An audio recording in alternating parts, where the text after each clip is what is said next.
All right, Leanne, close to home, Texas A&M, couple linemen in the fold, and we've got Zayden Krempin to start off the show.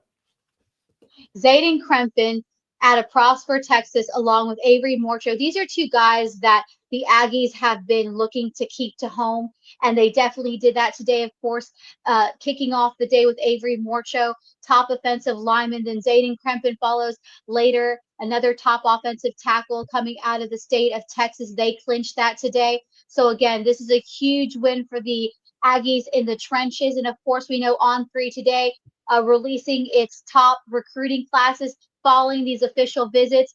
And they kind of broke down the SEC and the rough, tough, real stuff. Texas A&M, as that Aggie war hymn goes, are definitely proving to ring true. Mike Elco in his second year really looks to finally have a consistent hold on this program, and they are right now are ranking, and as far as the SEC schools are concerned, they are holding the cake and all the marbles at the number one spot with the number one 92 overall, 92.6 overall grade in those On3 rankings as far as SEC. They have already a total of 21 commitments in this 2026 class, boasted from 1 5-star, 17 4-stars, and 3 high 3-stars. Of course, we know that the top commit coming out of College Station for the Aggies has been the most coveted corner, the number national 9 player, and Brandon Arrington, and of course the number 1 corner being their top highest ranking recruit right now. And right now, overall in the national scope of things, the Aggies, as far as the On3 rankings, have the number 2 overall class. So again, this was a team that Mike Elko was really lurking into that top 10, and it seems that the last couple days they've really surged and they've really made a prowess. And I don't think that Texas A&M is far from done. This has been a long debate. We know that the Aggies historically have had no problem attracting the top talent across the board, but again, things from this discontinuity to just it seemed like they were always all over their place, and as much as talented they have, it never really resonated and translated. So again, this class will not be an immediate fix, we know, but looking ahead, Mike Elko is really setting the Aggies up. Some of the other guys, of course, we know that have committed, that have really boosted this class, aside from Brandon Arrington, of course, 4-star coveted running back KJ Edwards, the number 4 running back in the country, 4-star edge Tristan Givens, of course, a pair of wide receivers that we've talked a lot about, Aaron Gregory, Jonathan Hatton, another top coveted running back, another top quarterback in Victor Singleton, and of course today, rounding it out was Zayden Krempin, top offensive lineman right from the backyard, and Avery Morcho.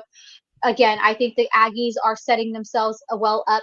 And as if you notice, this is not just a class that Mike Elko is putting with simply 5 stars and 4 stars. He's really addressing needs that the Aggies have had to replace. And I think the way he's balanced out this roster, the way he's approached a lot of this young talent, I have seen a lot of this talent on this current roster. And let me tell you, there's very few kids that I could say that translate immediately. And while some of these guys, maybe some of these offensive linemen, may not be starters when they get on campus, they have a ton of skill set, I believe, to be able to be in this race. So Mike Elko really making a jump ahead this June, capitalizing on the recruiting trail. So again, the Aggies well on their way to securing that number 1 class.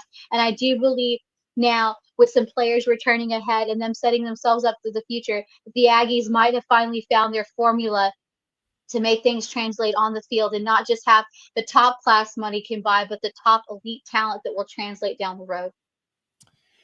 Absolutely, and that's something obviously that Mike Elko took a lot of pride in as soon as he stepped on campus, leaving Texas A&M as defensive coordinator, taking over as head coach at Duke, and basically took the same roster that won David Cutcliffe, who I've got a ton of respect for, but had lost his fastball at that point at the end of his career, and took David Cutcliffe's roster at Duke and turned a team that had lost like 16 out of 17 consecutive games in the ACC to 8 and 9 win finishes over the next 2 years. And now Elko obviously back at Texas A&M and running into some of the players that he recruited his first go around as DC.